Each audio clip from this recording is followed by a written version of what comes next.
Hello friends, neighbors, John, your Whisky neighbor here. Welcome down to the Nook and welcome to Saturday. We're going to talk Canadian single malt and specifically Alberta single malt. I just, right now on the little short that I do, I opened up this batch 7 of Eau Claire. Eau Claire is just out of Calgary, Turner Valley, farm to glass, really unique local stuff going on. And I've been down there and I've talked to Caitlin, their master distiller, and she's great. But I haven't bought one in a few years. And I have to say a little bit is like, 3, 4-year-old whiskey, $100 easy, is a little tough.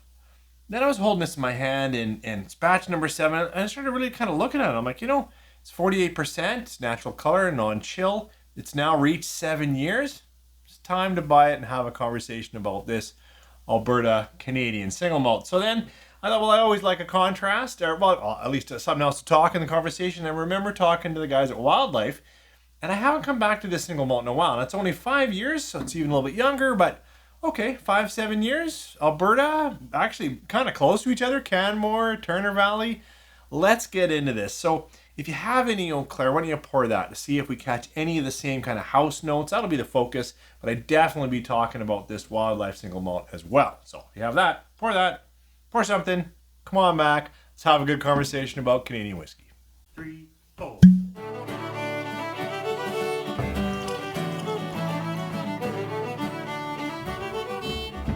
Well, thanks for sticking with us or coming back. I want to talk first about Eau Claire. Now, I haven't really been following their story for a while. I was there really in, not the early days, but right when they had cracked open, they're releasing a 3-year-old single malt, and I got to walk around the distillery, and I did actually do an interview with Caitlin, which was fantastic. Really, really cool. So, this now is starting to get into what I want to say a little bit more maturity. We've got 7 years here. And as I mentioned in the short opener, it's natural color, non-chill filter. And there's 3 different casks. What I understand is not finishing, that they have, their single malt aging in different casks. I don't know the proportions, but then they blend to get what they're looking for. And so we've got ex-bourbon, that makes sense. But then we also have ex-Oloroso sherry and new French oak is what I heard, which interesting because the youngest they've all been in those casks is 7 years. So 7 years in sherry cask, okay, that's something. And 7 years in new French oak. French oak for me is often nutty. And can be aggressive, but we'll see how it comes off here. So I wanted to, like I said, focus on Eau Claire. The reason is, I think we're getting into maturity now, and I got this on sale for $10 off. So for me, it was $86, and I'm like, okay, look, $86, 48 integrity release, local buy. I'm now interested. I picked it up and thought, let's give it a go. So, I said on the nose really quickly in the intro, it's quite sweet on the nose. It's sweet, sweet fruit, sweet, slightly sharp, so like pineapple. And I think I heard Dolph say this a while ago, so it's in my head, but there's a perfume fruit into this. I'm not sure how to describe that. It's not that it's artificial, but it's really fragrant. Like it's really, lots of fruit. In fact, it actually reminds me of some Indian single malts in that floral, fruity aromatics. Absolutely. Like it's like it pushes into soapy, and it does push a little bit into artificial for me. Maybe it'll tamp down a bit. Maybe a bit of water will bring out some secondary, some oaks, because if there's 7 years new oak, yeah, lots and lots of fruits. All right. I've rolled it around, talked a little bit about it, not enough, I suppose. It does cling well. I feel like that's that unfiltered, and that says it right on the bottle. I've been wrong recently, not on this one.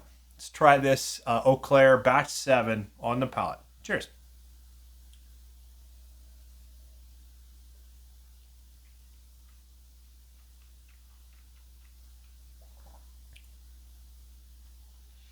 So the first burst of flavors really still plays into a young malt. Malt sugars, sweet grains, green apples, light orchards, those kinds of fruit notes immediately.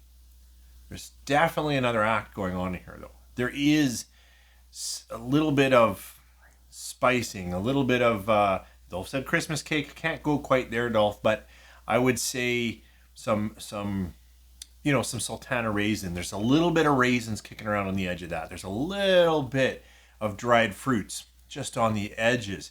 That's in the second, oh wait, there's something more.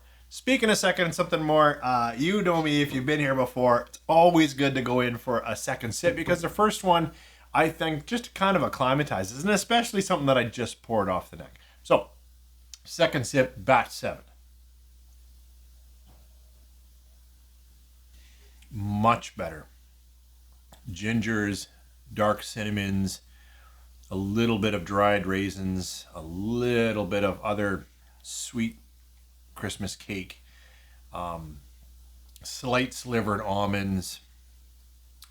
Maybe that's the French oak. Some of that, a little bit bitter. I'm okay with that because the nose, for me, is still really aromatic and really floral aromatic. And I struggle a little bit with floral aromatics. I don't know, like it always reminds me of people that are running misters and centers in their office or potpourri kind of stuff. I'm like, no, I like smelling fruit in my whiskey.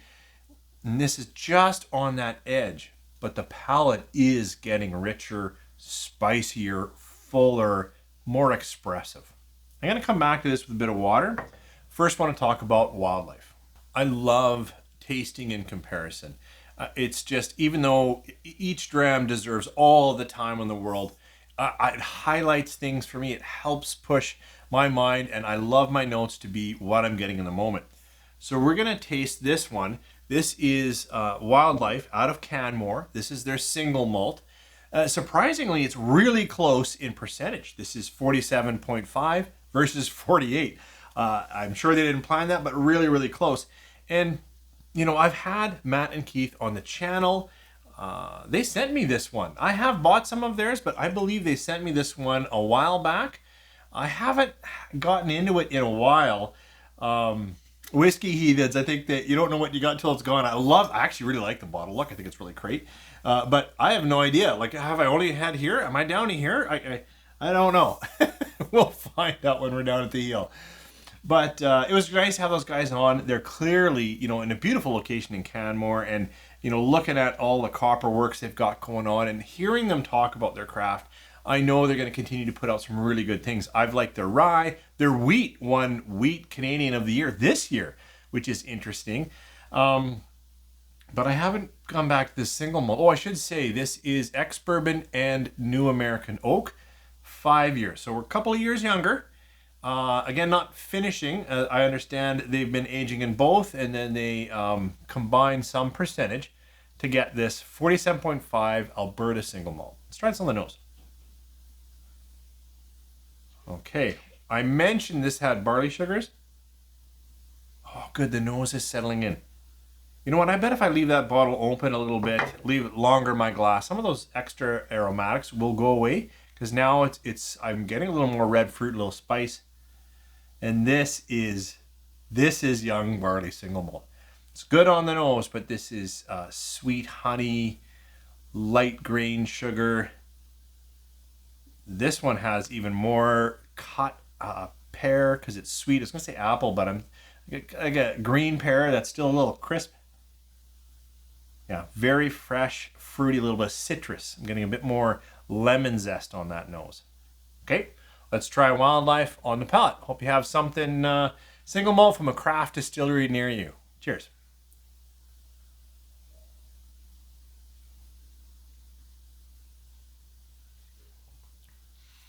Doesn't say it on the bottle. It says it on their website. I've talked to them. This is also natural color, non-chill. I'm confident in that. And it's good, because where I was going with that first part is the sweetness thankfully filled out a little bit. So it's a little more like you're chewing on a caramel. It's got a little more body to it because the nose is really fresh and crisp. The palate has all those notes in flavor notes now, a little grainy, a little zesty, little fresh fruit, orchard and whatnot. Thankfully, there's a little bit of body to it. Can I try another sip? Cheers. Stayed pretty close to that pretty close to where I was. A little more orchard fruits in the second sip. Lots of sweetness. I said honey on the nose and the palate. It's just a light toffee. It's not cooked or burnt. It doesn't have, there's some spicing, some, like I'm going to say like a little hot white pepper. It's not cracked black. It's not like, whoo, but it's got a little peppering going on. It actually dries kind of nice. I just want to say the feel of it is really nice. Hug's good. This does drink younger. It is 2 years younger, but it drinks younger single malt. If you like distillate forward, the grain is still speaking. It's well done though. It's not bitter. It's not tannic. It's not alcoholic in the sense of like, marker, like nothing like that. So it still drinks as a really nice young single malt. For my personal palate, maybe a little more age, or having a little bit of other casting going around is kind of interesting. And I know that's not a trick, but it's something that people do with younger malts. They add a little bit of some other casking to say, well, here's some flavors that haven't yet evolved. I think this will, like, if you double this age, this 10-year, I think it's going to be just delicious ex-bourbon, really sweet. Right now, it's a little young and malty. I'm not interested in giving a grade here of these. This one I could. I've had it enough, although I haven't had it in a while. I could give it a rating, but this one I really just opened, and I'm enjoying the flavor notes. I'm enjoying the nose coming back to it, but I really feel like I'm gonna actually take the cork off and let it sit here all day. And then next time when I pour it, I'll even pour it and give it more than the minimum 7 minutes. It's probably about 10 before I had it, but I'm going to let it sit for like 20 and see where the nose goes next. Because right now, it's got a little too much perfume in the nose, but the palate is very interesting. No regrets buying this. I think it's going to open up or evolve, or I'm going to learn I want to drink it. I didn't try it with water, but I think that's enough first thoughts anyways on this Eau Claire. It's definitely on all the shelves. It was at Co-op Liquor. That was $10, $12 off. I can't remember exactly, but it was, on sale. It had the, if you win the coin, you're going to get whiskey for life. I was like, you're right on. And then I looked at the tag and it was like, expires November or whatever. So I missed, if I would have won, it would have been worse because then I wouldn't have got it. Anyways, have you had Eau Claire? Have you seen them harvest their barley fields with horse-pulled power? You should go down there. It's worth a visit. And I haven't yet dropped into you guys here in Canmore, but it would also be a visit. In fact, that could be a whiskey tour. You could go to one. These guys aren't that far away. That could be a really nice whiskey tour. Tell me your thoughts. Have you had Eau Claire recently? Not the early stuff, but batch 7. And what about Wildlife? Have you had their new wheat whiskey or this one? Let me know down below.